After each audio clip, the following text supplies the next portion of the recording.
Hello everyone, welcome to my channel H D Orion. हम पढ़ रहे हैं accountancy for class 12 T S Grewal की टेक्स्ट बुक से 2022 edition, chapter 6 retirement of a partner.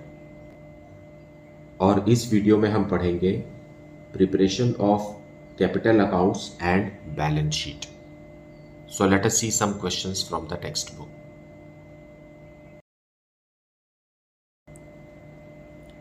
So we will see question number 30 first. 30th. Partnership deed of C and D, who are equal partners, has a clause that any partner may retire from the firm on the following terms by giving a 6-month notice in writing. Now ये जो example यहाँ मतलब ये जो statement यहाँ लिखा हुआ है, it is an example of partnership at will. Fine, partnership से कोई भी पार्टनर रिटायर हो सकता है if partnership is at will. So the retiring partner shall be the amount standing to the credit of his capital and current account, his share of profit to the date of retirement calculated on the basis of the average profit of the 3 preceding completed years, and half the amount of goodwill of the firm calculated at 1.5 times the average profit of the 3 preceding completed years. C gave a notice on 31st March 2021 to retire on 30th September 2021 when the balance of his capital account was rupees 6,000 and his current account debit balance was rupees 500. The profit for 3 preceding completed years ended 31st March were 2019 2800, 2020 2201 and 2021 it is 1600. Determine the amount due to C as per the partnership agreement. So let us see the solution and detailed explanation of the solution. So solution 30th, we will see amount due to retiring partner. Amount due to retiring partner C. Fine. First है हमें capital account balance. Capital account balance जो है वो credit balance है, show कर रहा है, it is rupees 6,000। Then second है current account balance. Current account balance so retiring, ये इसका डेबिट बैलेंस है इसलिए हम इसे लेस करेंगे 500 रुपीज। फाइन, डेबिट बैलेंस होने के कारण। फिर थर्ड हमें देना है प्रॉफिट। प्रॉफिट टिल कब वो रिटायर हो रहा है? 30th सितंबर 2021। इस तारीख तक वो हमारे लिए पार्टनर रहेगा, इसलिए हम सिर्फ 6 मंथ्स का ही इसे प्रॉफिट देंगे। अब इसके बारे में, प्रॉफिट के बारे में कह रहा है क्वेश्चन में कि 3 इयर्स का एवरेज प्रॉफिट हमें निकालना है। सो let us calculate here. 3 years का एवरेज प्रॉफिट फर्स्ट ईयर का है 2200, सेकेंड ईयर का है फर्स्ट ईयर का है 2800, सेकेंड ईयर का है 2200 और थर्ड ईयर का है 1600। इसको हम डिवाइडेड बाय 3 करेंगे तो ये हमारा एवरेज प्रॉफिट आ जाएगा। फाइन, अब फिर उसमें इसका हिस्सा कितना है? हाफ। तो क्योंकि प्रॉफिट शेयरिंग रेशियो 1:1 है इसलिए उससे हाफ मिलेगा और हाफ ईयर का भी मिलेगा क्योंकि 30th सितंबर तक के लिए हम कैलकुलेट करेंगे। So now this amount will be coming rupees 550। ये भी हम रिटायरिंग पार्टनर को देंगे क्योंकि 6 महीने तक वो पार्टनर था। देन फोर्थ पॉइंट है goodwill.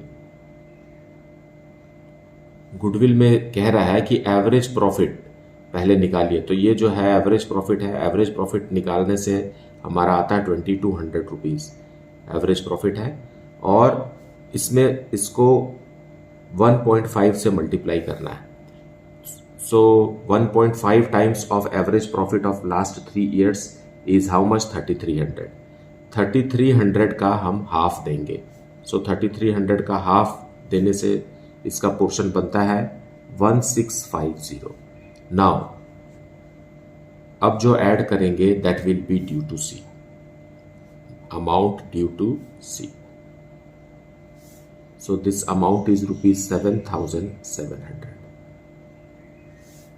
So this is how we have to think and calculate. Now let us see question number 31st.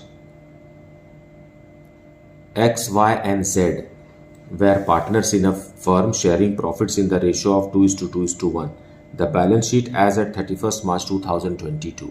So तीन पार्टनर हैं X, Y और Z और उनका प्रॉफिट शेयरिंग रेशियो है 2:2:1 और बैलेंस शीट दिया हुआ है.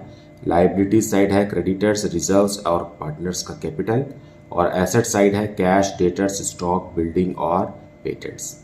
Now Y retired on 1st April 2022 on the following terms. So साल के पहले ही दिन वाई रिटायर हो गया. Goodwill of the firm was valued at rupees 70,000 and was not to appear in the books. Bad debts of rupees 2,000 were to be written off and patents were considered valueless. Prepare revaluation account, partners capital accounts and balance sheet of X and Z after Y's retirement. Okay, so let us see the explanation while solving. So solution 31 we will see. First revaluation account बनाएंगे. Y के retirement के समय bad debts हो गया है 2,000 rupees का. सो क्योंकि ये रिवैल्यूएशन अकाउंट है हमें पता है कि डिक्रीज इन एसेट और इंक्रीज इन लायबिलिटीज़ हमें डेबिट साइड लिखना है और इंक्रीज इन एसेट और decrease in liabilities we have to put on the credit side. Fine, this is the credit side. So to bad debts, provision तो है नहीं हमारे पास. बैड डेट्स ऑफ रुपीज 2,000 और फिर साथ में लिख रहा है पॉइंट सी में patents are valueless. Patents are our assets and it is valueless. So patents are of rupees 9,000, that much only. Fine. So 11,000 rupees का लॉस हो गया क्योंकि डेबिट बैलेंस आ गया and this loss will be given to partners in their profit sharing ratio to partner X, Y and Z. So when we break it in this ratio, we get rupees 4,400 for first two partners and 2,200 for the last partner. So this is a revaluation account. अब हम partners capital account बनाएंगे. Partners capital accounts में हम पहले लिखेंगे balance brought down. By balance brought down जैसा कि balance sheet में दिया हुआ है, X का है 82,000 रुपीज़, Y का है 60,000 रुपीज़ एंड Z का है 75,500. नाउ आपको याद रखना है कि कौन सा पार्टनर रिटायर हो रहा है.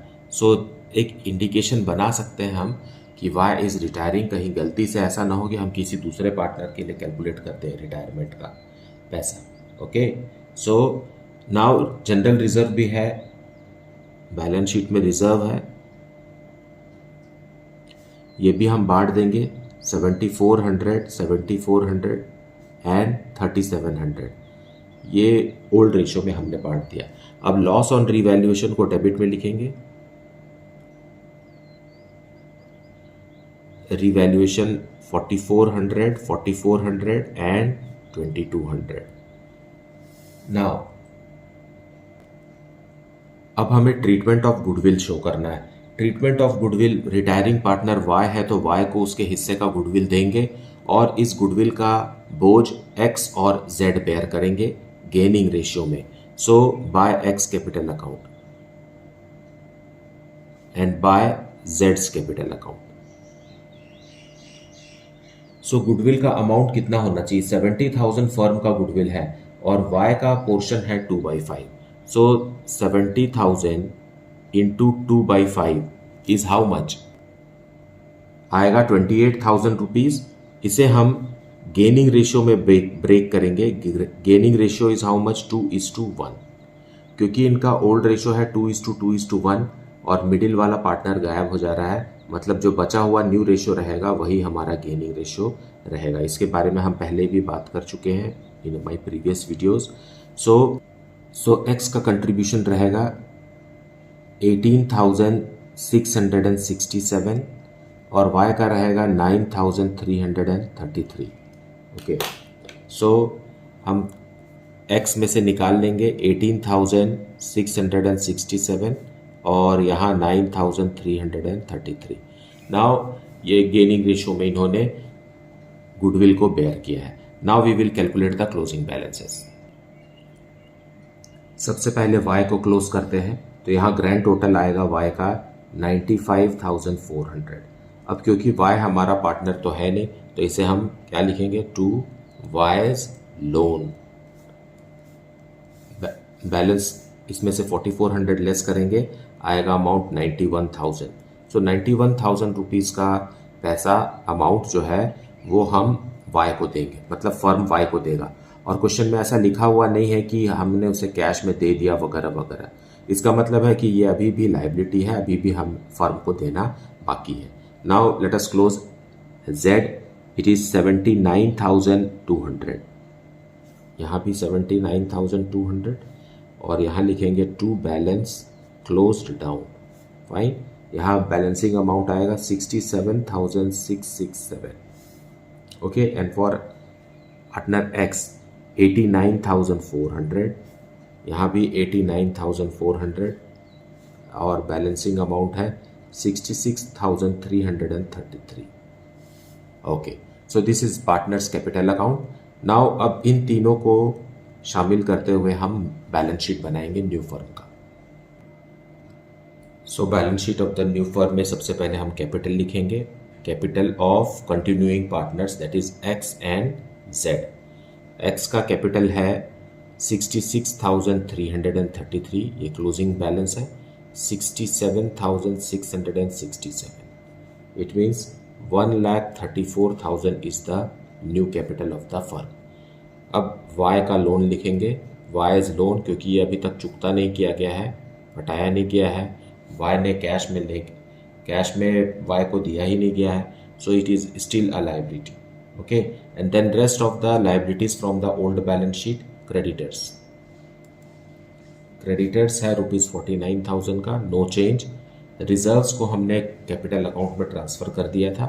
कैश में भी कोई चेंज नहीं है क्योंकि कोई भी अमाउंट हमने वाई को पेमेंट नहीं किया है। डेटर्स में से 2,000 रुपीज़ लेस हो गया है क्योंकि बैड हो गया है, सो 19,000 से वो 17,000 हो गया। Stock, there isn't any change in stock, 42,000 rupees. Then building ₹2,07,000 as it is, and patents are valueless, so हमें पेटेंट्स को लिखने की ज़रूरत नहीं है। सो ग्रैंड टोटल लगाएंगे ₹2,74,000 on both the sides. So this is the balance sheet of question number 31st। Let us see question number 32nd. Kanika, Disha and Kabir were partners sharing profits in the ratio of 2:1:1. On 31st March 2016, their balance sheet was as under. यहाँ balance sheet दिया हुआ है partners का। Liabilities में है trade creditors, employees provident fund, Kanika's capital, Disha's capital and Kabir's capital. उसी तरीके से एसेट्स में दिया हुआ है bank, debtors, stock, fixed assets and profit and loss का debit balance. Okay, now Kanika retired on 1st April 2016. For this purpose, the following adjustments were agreed upon. Goodwill of the firm was valued at 2 years purchase of average profits of 3 completed years preceding the date of retirement. The profits for the year 2013-14 rupees 1 lakh, 2014-15 rupees 1,30,000. Now यहाँ हमें goodwill calculate करना है 3 completed years का average profit का 2 times. 2 years purchase लिखा हुआ है, लेकिन यहाँ प्रॉफिट दिया है 2 ही साल का, और तीसरा प्रॉफिट यहाँ है जो कि प्रॉफिट ना होकर लॉस है। So taking this in consideration we will calculate goodwill. Then fixed assets were to be increase to ₹3 lakh and stock was to be valued at 120%. The amount payable to Kanika was transferred to her loan account. अगर ये statement नहीं भी लिखा रहता है तो भी हम उसे लोन अकाउंट में ही ट्रांसफ़र करते हैं। Prepare revaluation account, partners capital accounts and balance sheet of the reconstituted firm. So let us see the solution. So solution 32nd, पहले हम रिवैल्यूएशन अकाउंट बनाएंगे क्वेश्चन में लिखा हुआ है fixed assets are increasing. So हमें पता है कि इंक्रीज इन एसेट या डिक्रीज इन लाइबिलिटीज़ को हमें क्रेडिट साइड लिखना है। So by fixed assets they are increasing by ₹60,000। उसी तरीके से स्टॉक भी इंक्रीज हो रहा है, ये भी एसेट है स्टॉक, और 120% हो गया। सो 1 लाख का 20% कितना होगा, ₹20,000। Now and to the debit side कुछ भी नहीं है, डिक्रीज इन एसेट या इंक्रीज इन लाइबिलिटीज़ नहीं है हमारे पास। सो क्रेडिट बैलेंस निकला है और ये प्रॉफिट है, profit on revaluation.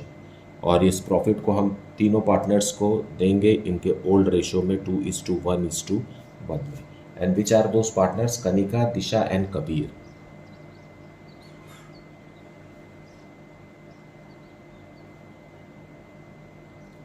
Kanika, Disha and Kabir को 2:1:1 में ब्रेक करेंगे तो आएगा ₹40,000, 20,000 and again 20,000।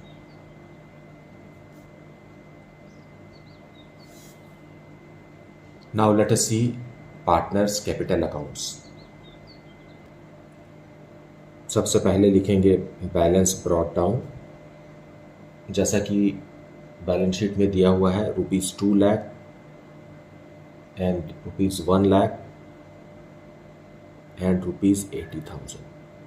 Now, who is the retiring partner? Kanika is the retiring partner. So आप कुछ इशारा बना लीजिए कि कौन सा पार्टनर रिटायर हो रहा है, कहीं गलती से दूसरे पार्टनर को आप रिटायर ना कर दें, है ना, कैलकुलेशंस वगैरह सब गड़बड़ हो जाएगा।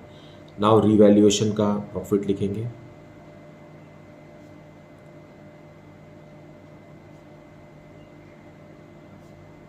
अब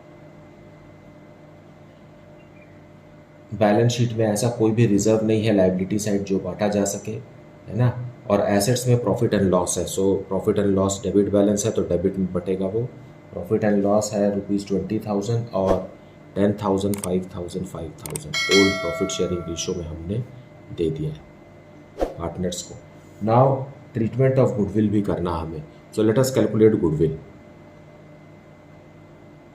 गुडविल के बारे में क्या कह रहा है कि 3 इयर्स का एवरेज प्रॉफिट हमें कैलकुलेट करना है, और एवरेज प्रॉफिट है फर्स्ट ईयर का है 1 लाख, देन सेकेंड ईयर का है ₹1,30,000 और थर्ड ईयर का देयर इज़ अ लॉस जो कि बैलेंस शीट के अंदर दिया हुआ है 20,000।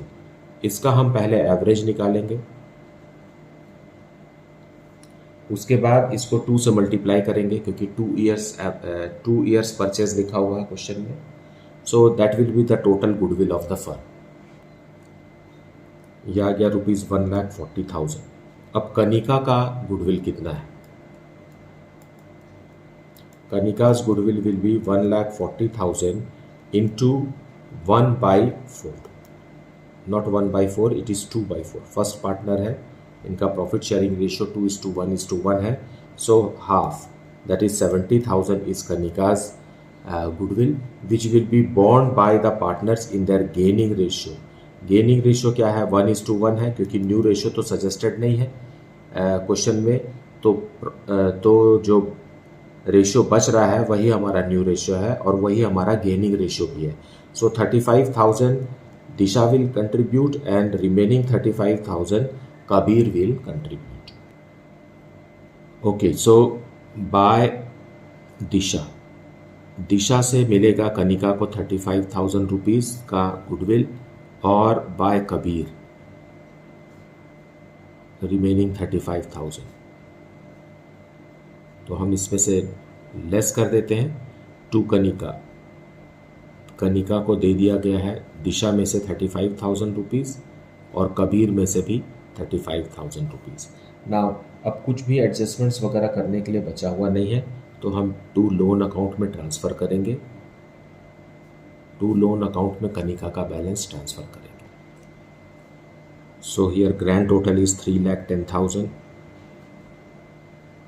यहाँ भी 3,10,000 बनाने के लिए लोन में अमाउंट आ रहा है 3 लाख रुपीज़ का, that is the balancing amount. Okay, अब बाकी जो पार्टनर हैं उनका हम बैलेंस क्लोज डाउन लिखेंगे जिसमें कनिका नहीं है। Now here grand total is 1,20,000, यहाँ भी 1,20,000 minus 40,000 will give us 80,000 as our balancing figure. और कबीर के लिए ग्रैंड टोटल है 1 लाख रुपीज़, जिसमें से 40,000 लेस करेंगे तो closing balance of Kabir comes to be rupees 60,000. अब हम बैलेंस शीट बनाएंगे. So balance sheet, capitals of continuing partners, capitals of partner Disha and Kabir. Closing balance हमें लिखना है जो कि है 80,000 रुपीज़ एंड 60,000 रुपीज़, 1,40,000. और retiring partner Kanika, Kanika's loan है रुपीज़ 3 लाख का. अब बाकी के लाइबिलिटीज़ को हम पिछले बैलेंस शीट से ही देखेंगे. Trade creditors 53,000 rupees, and then employees provident fund EPF 47,000. ये कभी भी हमें पार्टनर्स को नहीं बांटना है. Okay, now to the asset side we are having bank as it is, क्योंकि हमने कोई पेमेंट कनिका को नहीं किया है. Then debtors, unchanged debtors rupees 60,000 again. Then stock का वैल्यू 20% बढ़ गया है और ये हो गया है 1,20,000. देन फिक्स्ड एसेट्स का वैल्यू भी बढ़ करके रुपीज़ 3 लाख हो गया. Now we will grand total. So grand total is rupees 5,40,000. So this is how the question is to be solve and understood. मुझे उम्मीद है आपने पूरा वीडियो अच्छे से देखा है और एक्सप्लेनेशन को भी सुना है. Please do not skip the explanation part, listen to it, it is for your good. Fine, and thank you so much for liking, subscribing and sharing my channel. And if you have not yet, then please do like, subscribe and share the channel. Thank you so much for watching.